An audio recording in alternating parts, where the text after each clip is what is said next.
The first time she saw him, she was barely past adolescence by human standards. Just a wiry, wide-eyed girl from a lesser-known moon orbiting Virelia Prime, standing barefoot in the trade docks, watching the human diplomat speak. His voice was smooth and steady, and though he wasn't particularly tall or loud, the air around him just bent differently. Like even the stars paused to hear him talk. Her name was Yllani. She had never been off-world until that day. Her silvery hair hadn't yet grown long, and her glowing violet skin still bore the soft shimmer of immaturity. Among her people, emotions manifested in color, and that day her cheeks were radiating a bright, betraying pink. He noticed. Not the blushing, not the way her eyes followed him like he was the only gravity in the room. But he noticed her standing there, caught between a shipment of trade crystals and a delegation of loudmouthed Grecians.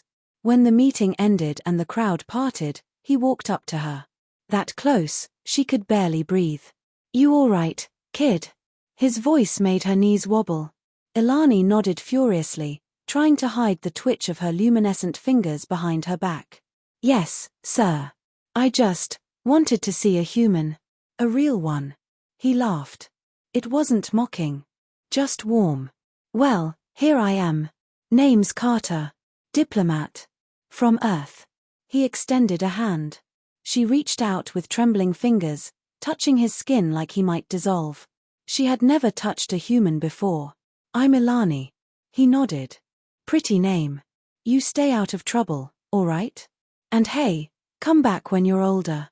He said it with a grin, a casual toss-off line like adults give to kids with stars in their eyes. But those words carved themselves into her. Carter left the next day. Yllani didn't sleep for 2 nights after that. 7 solar cycles passed. And Yllani didn't forget.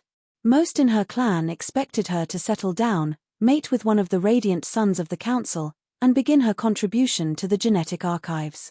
But she refused every offer. Her parents worried. Elders whispered. She trained. She grew. Not just older, but sharper.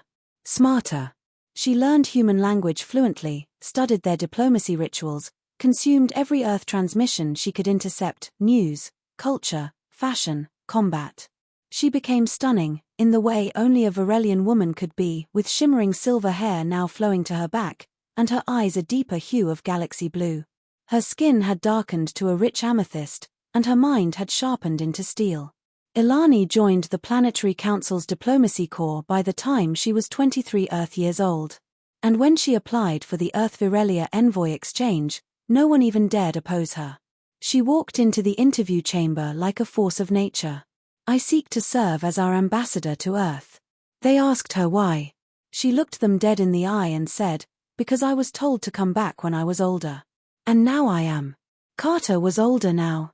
Grayer at the temples, a little slower in the joints, but still just as sharp. He worked now as a liaison at the Terran Galactic Relations Embassy in Neo-Tokyo, a glittering city hovering just above the ruins of the old one. He didn't think much of the new wave of alien interns that year. Most were wide-eyed, awkward, fumbling. Except one. One who walked with the elegance of a queen and the quiet precision of a scalpel. She entered the hall in a sharp-cut diplomatic uniform that hugged her like a second skin. Carter looked up from his tablet, and for the first time in a long while, forgot what he was doing. "Yllani," she said. He blinked. She smiled. "I came back." And in that moment, Carter realized with a slow-burning clarity that the girl he had once dismissed as a starstruck teen had become a problem.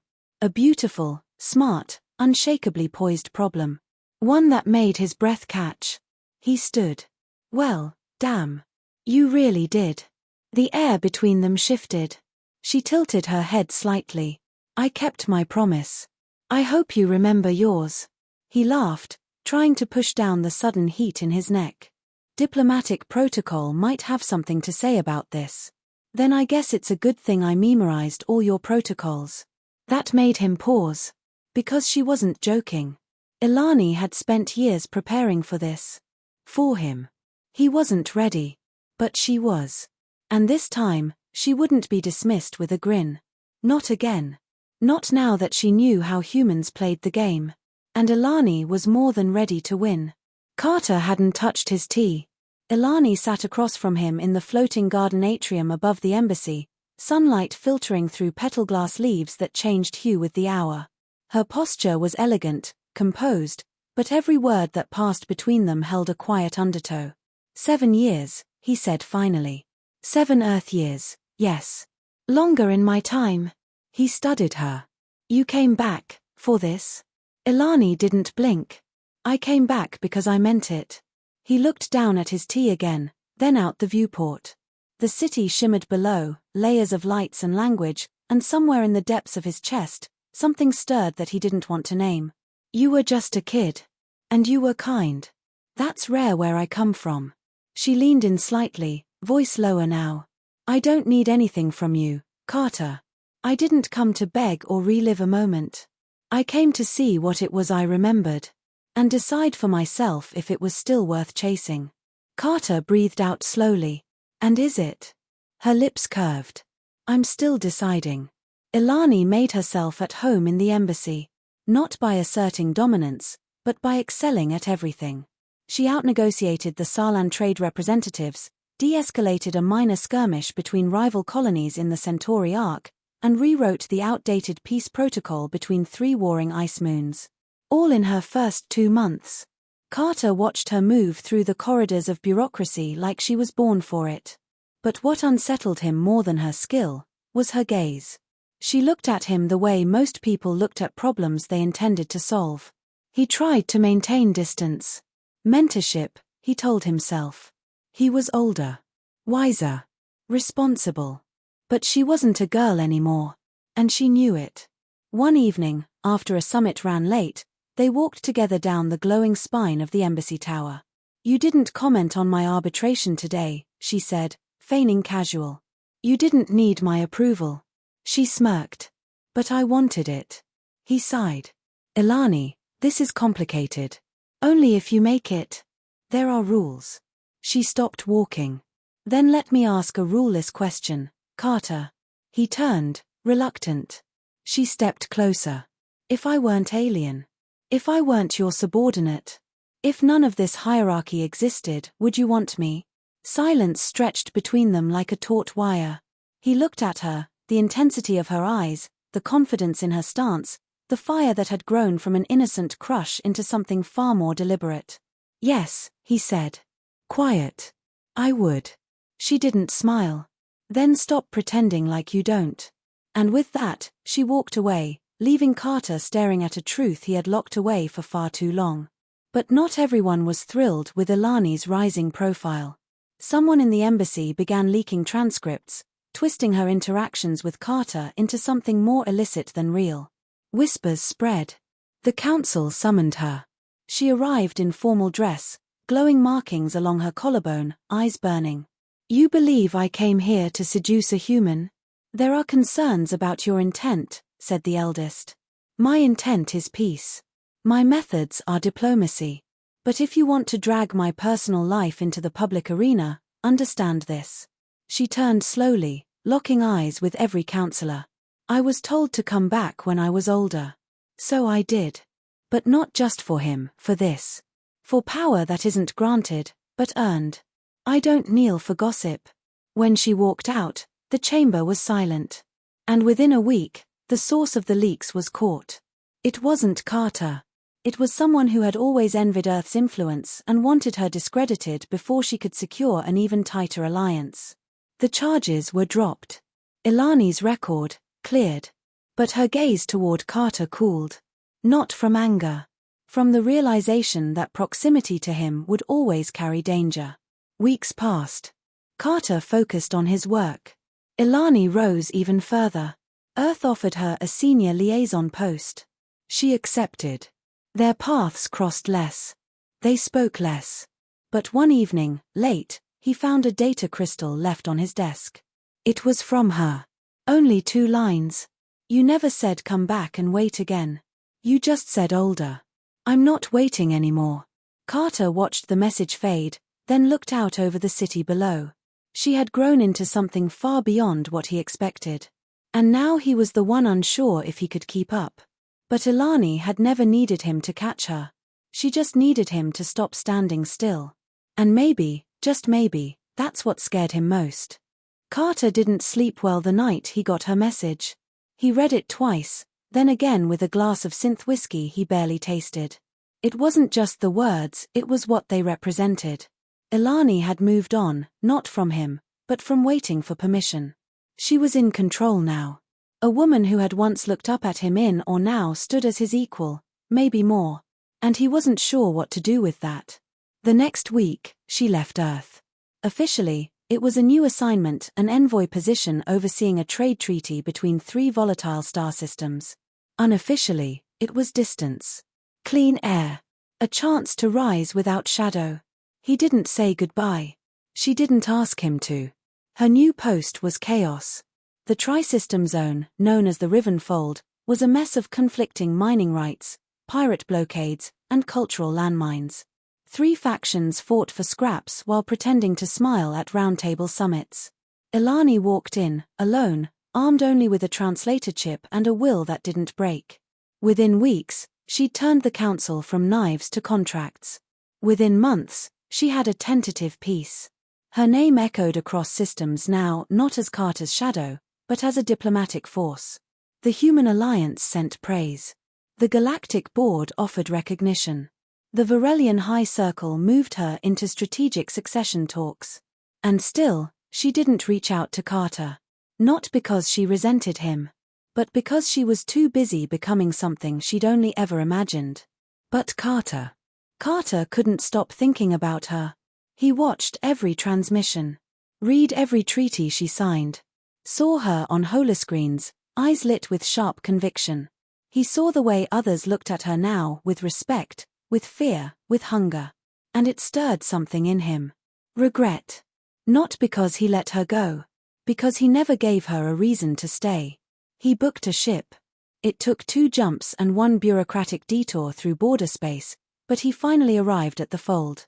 The moment he stepped off the transport, the heat and dust hit him like a memory of youth. The air was tense, the kind of tense that hadn't quite shed its war scent yet. He found her in the summit dome, standing before a room of 20 alien delegates, her voice ringing with authority. He didn't interrupt. He just waited. After the summit, she emerged into the night air, surrounded by aides and data drones. She stopped when she saw him. Didn't smile. Didn't speak. Just watched him. "You look like you haven't slept in a week," she said. "I haven't." "That message got to you, then?" He nodded. Silence stretched. "Why are you here, Carter?" He exhaled.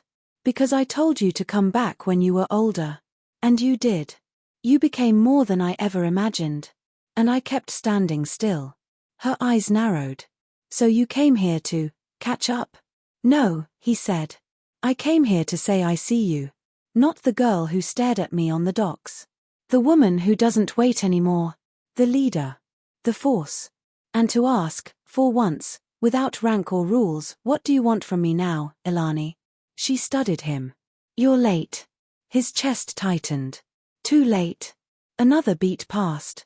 "No. Just late enough that I stopped needing you. And started wondering if I still wanted you." Carter didn't flinch. "Then let me show you I'm worth wanting. Not because of who I was. But because of who I can be, if you'll let me try." For the first time, she smiled. Not the diplomatic smile. Not the practiced charm. A real one. Small. Quiet. Dangerous. "You get one chance." He nodded. "I'll take it." She turned and walked ahead. Try not to fall behind.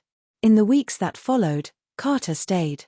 He helped restructure governance protocols. Advised where he could. But mostly, he listened. Watched. Learned. Yllani never treated him like a prize or a project. She didn't soften. She didn't bend.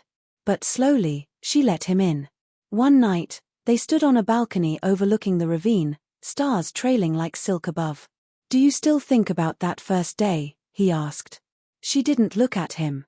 Just nodded. "You were the first human I ever saw. And I thought, that's what gravity must feel like." He smiled. "And now?" She turned to him. "Now I make my own gravity." Carter reached for her hand. She let him take it. And in that moment, He understood this wasn't about catching up. This was about finally moving forward. Together. 3 years later, the treaty Yllani brokered held stronger than anyone predicted. The fold had transformed from a volatile border zone into a thriving nexus of interstellar commerce. Trade routes flowed through its core. New settlements rose from ash. And at its center, Yllani remained not as a symbol, but as the architect of peace. Carter never left. He never outran her again either. He followed, learned, and when the time was right, walked beside her. They didn't define themselves in titles. Not anymore. He was no longer the human she once idolized. She wasn't the starstruck girl from the docks. They had become something else. Partners. It didn't come easy. There were fights. Quiet nights with unspoken tension. Cultural clashes that made them retreat to their own silence. But every morning, they chose each other again. One crisp evening, under the twin moons of Dentara Ridge, Carter watched her address the Fold Council on the 5th anniversary of the Accord. Her voice was stronger than ever, her words like iron wrapped in velvet. He stood in the back. No rank. No badge. Just a man watching a woman shape history. When it was done, and the chamber erupted in applause, she walked straight past a dozen dignitaries and found him in the shadowed aisle. You know what they asked me to do next? He raised an eyebrow. Retire to a mansion and live off eternal praise. She smiled. They want me to take a seat on the Galactic Assembly. Permanent chair. Virelia's youngest in history. Carter felt his heart tighten. You going to say yes? She paused. Then, slowly, took his hand. Only if you come with me. He didn't answer with words. He just nodded and pulled her close. They married in private. No ceremony, no parade. Just the two of them and a small circle on a cliff above the Fold's central valley. Yllani wore silver, the color of her beginnings. Carter wore gray, the color of resolve. They exchanged no grand vows, just quiet promises made in eyes, in fingers brushing against one another, in smiles that carried galaxies of shared moments. Their union was not born of need. It was born of earned respect, of time endured, of battles won both together and apart. Years passed. The galaxy spun on. Empires shifted. Old rivalries faded. New ones stirred. But Yllani's name remained a constant, a force, a reminder. Carter wrote a book. Not about their love. About her diplomacy. About the price of peace. It was required reading in every Terran academy by the time he finished. They had no children. Not because they couldn't. Because they didn't need another legacy. They had already built one. One quiet night, older and slower now, they sat together on the garden deck of their home on Virelia's third moon. Stars drifted lazily overhead.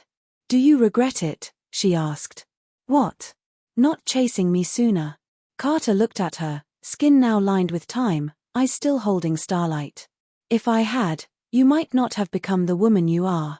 She tilted her head. And what if I never came back? He smiled. Then I would have remembered the girl with the brightest blush I ever saw and lived with the ache of what could have been. She leaned against him. Lucky we didn't let that happen. Luck had nothing to do with it. Moral ***. Sometimes, the timing isn't wrong, it's just not ready. Love that waits without demanding, love that grows alongside ambition instead of stifling it, is the kind that lasts. Real connection isn't about who reaches first. It's about who stays when both are finally strong enough to stand side by side. And when the stars align, not even the galaxy can keep them apart.